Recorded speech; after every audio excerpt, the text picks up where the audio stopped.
থেকে কৌস্তব সেরা। আজকে আছি দমদমের বুকে, দমদমেই আছি।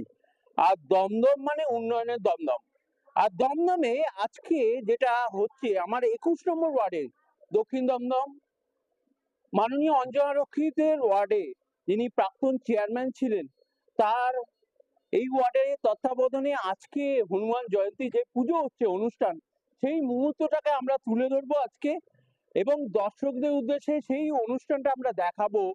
এই মুহূর্তে পুজো চলছে এবং সেই মুহূর্তটাকে তুলে ধরার একবার চেষ্টা করব, ফ্রেমবন্দি করব এবং এই মুহূর্তে যে মহিলারা বসে আছে তাদের কাছে প্রশ্ন রাখবো।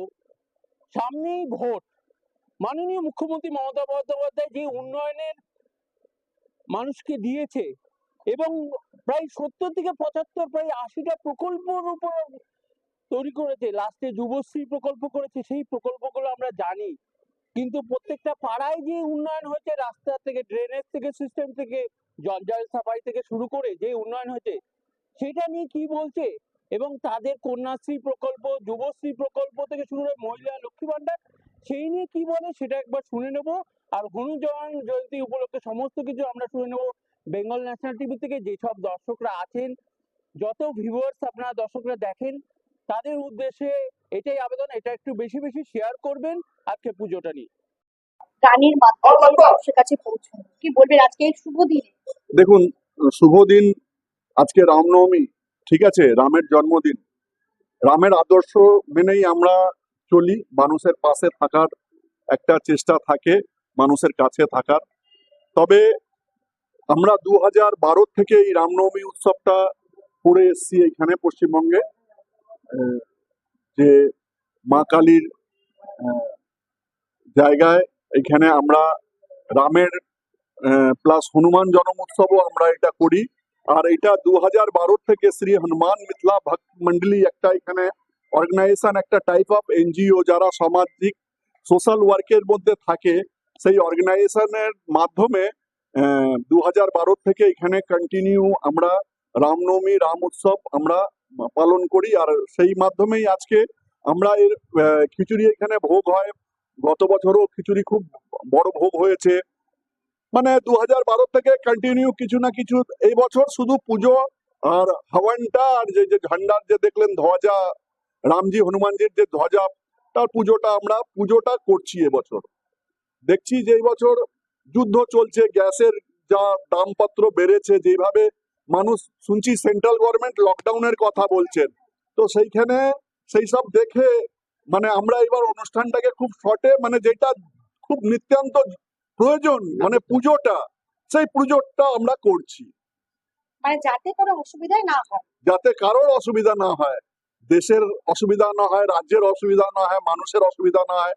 এই যে আজকে আমরা গ্যাস, ধরুন আমরা একটা উৎসব করলাম, গ্যাস মিস ইউজ করলাম লোকজনের কাছে, তো সেই বার্তাটাও তো কোথাও না কোথাও খারাপ। একটা গ্যাস এখন খুব ক্রিটিক্যাল জিনিস, মানে সেন্ট্রাল গভর্নমেন্ট বলছে যে গ্যাসের জন্য আমি লকডাউন করব। সেই ক্ষেত্রেই আমার এই চিন্তাধারাটা যে এই অনুষ্ঠানটাকে খুব শর্টে করা। খুব সুন্দর। সামনে তো নির্বাচন, যেহেতু পুরো দলেই আপনারা শুধু মানুষের পাশেই আছে, সেখানে দাঁড়িয়ে কি মনে করছেন আগামী দিন 2026-এ কি দেখুন, আসতে চলেছে? 2026 ইলেকশন প্রত্যেকটা 5 বছর পর পর আসতে থাকবে, সে লোকসভার ইলেকশন হোক বা বিধানসভার ইলেকশন হোক। আমরা খেটে খাওয়া মানুষ, আমরা সংগঠনের লোক, আমরা সামাজিক লোক, আমরা মানুষের পাশে বার্তা দেওয়ার লোক, মানুষের কাছে থাকার লোক। সেইখানে আমাদের ইলেকশনের সঙ্গে এই পুজো পার্বণের কোনো সম্পর্ক রাখতে চাই না আমরা, আর রাখি না। রাম কিন্তু সবার, রাম কারোর ব্যক্তিগত, কারোর নয়, রাম সবার। আর রামেরই আদর্শ নিয়েই আমরা এই কাজগুলি করি। মানে রামের পুজো মানে কিন্তু আমরা ধরে নিই, বুঝতে পারছেন কি বলতে চাইছে? হ্যাঁ, সেখানে দাঁড়িয়ে আপনি বললেন যে রাম কারণ না, একদম মানুষ হয়ে গেল। ভগবান কি সত্যি কারণ? ভগবান তো সবার, ভগবান ব্যক্তিগত কারণ নয়, ভগবান হচ্ছেন সবার।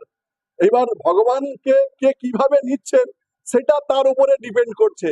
কিন্তু আমরা তো বলি যে রামের আদর্শটাই আমাদের সবকিছু। তা ওনাকেই নিয়ে, ওনার আদর্শকে নিয়ে আমরা চলি। যে দেখছেন এখানে নয়াপট্টি স্বামী বিবেকানন্দ সেবা সংঘ, আমি স্বামীজি কেউ ভগবান মনে করি, ঠিক আছে, তো ওনার আদর্শে চলার চেষ্টা করি। আর এর থেকে বেশি কি বার্তা দিতে চাই? কথা হলো তো রাম का नहीं वो किसी काम का नहीं। আপনার কাছে যাবো। অতটুকু নিয়ে আর क्या बोलेंगे आज का, पहले बोलिए। और सामने तो वोट है, वोट के बारे में क्या बोलेंगे? ये पूजा जो हम लोग कर रहे हैं, ये भगवान तो कहीं बांटा हुआ नहीं है, ये सबका है। ये कोई देवी देवता जैसे माँ दुर्गा बंगाल के ही नहीं है, बीजेपी है, राम जी नहीं है। हम लोग भगवान को मानते हैं, पार्टी पॉलिसी का बात यहाँ पूजा पाठ में तो कुछ नहीं है। लेकिन वैसे हम लोग बंगाल में है, दीदी के हम लोग संगरीति मतलब दीदी के अंदर में हम लोग हैं। हम लोग के लिए, लेडीज के लिए दीदी बहुत कुछ कर रही है। हम लोग महिला के नाता से हर पल चाहते हैं दीदी ही मुख्यमंत्री बने। ये बंगाल का बहुत अच्छा, इससे अच्छा सीएम कोई नहीं आएगा। हम लोग का जो अनुभव है अपना, जो दीदी बहुत अच्छी है, और हम लोग दिल से उनका, जब तक हम लोग तो संकल्प लिए हैं, जब तक बचेंगे यहाँ बंगाल में, तब तक दीदी को ही चाहेंगे, दीदी को ही वोट देंगे। हम सब महिला को यही मन में संकल्प लिए हैं, विचार है। हम लोग के लिए दीदी बहुत कुछ करती है, जो हर पल हाथ खर्चा हर महीना दीदी देती है, इसलिए हम लोग बहुत खुश है ममता दीदी से। बहुत ज्ञानी भी है, बहुत अच्छा भी दीदी है, इतना मतलब स्ट्रांग है ये मुख्यमंत्री। कोई आएगी बाद में, नहीं आएगी बाद का बात है, लेकिन अभी हम लोग देखते हैं दीदी में बहुत अंदर का हिम्मत, ताकत बहुत अच्छा है, इसलिए हम लोग बहुत खुश है दीदी से। और क्या बताइए, हम लोग हर पल हर क्षण दीदी को ही नारा लगाते हैं, दीदी के ही पास में रहेंगे। हम लोग का नाम मीना ठाकुर। नियम के बारे में ये रामनवमी का पूजा जो है, ये भगवान का आज जन्म हुआ था नवमी में, चैत महीना के शुक्ल पक्ष के नवमी को ये रामचंद्र जी का जन्म हुआ था, चारों भाई का। इसलिए हम लोग हिंदू धर्म में रामनवमी का महोत्सव मनाते हैं। परंपरा से हम लोग का चलते आया है। हिंदू जितने भी हैं सबके राम हैं, कोई एक ब्राह्मण या क्षत्रिय का या वैश्य का नहीं होता है। जितने मानव हैं सबके भगवान हैं, और हम लोग सब भगवान के। इतना कह करके हम अपना बात पेश करते हैं। কিছু করতে পারছি না, সব দেখে আমরা চলছি না। তো এখানে আমাদের 1500 2000 লোক খেত এখানে কিছু আপনার বললেন, এইটা নিয়ে আমরা এখন দুঃখ আছি, এই যে লোকের সেবা করতে পারলাম না। পুজোটা তো ভালো করে হয়েছে। পুজো এইটা পুজোর নিয়ম দিয়ে করেছি না, যে নিয়ম সেটা করেছি, বুঝলেন তো। এটাই সমাপ্ত করছি আমি। আপনার নাম? আমার সোহন মিশ্র। और प्लस हनुमान जन्म उत्सव कर रहे हैं, और यही हम लोगों का यही उद्देश्य है, जो पब्लिक को जो सुविधा मिले। सब कोई पूजा नहीं कर सकता, इसलिए हम लोग चाहते हैं जो सब कोई पूजा देखे। यही कामना करके हम अपना वक्तव्य शेष करते हैं। और हमारे श्री এইরকম নতুন নতুন আপডেট দেখার জন্য বেঙ্গল ন্যাশনাল টিভিকে ফলো, লাইক, সাবস্ক্রাইব, শেয়ার করুন। প্রিয় দর্শক বন্ধুরা, আমাদের চ্যানেলের পাশে থাকুন।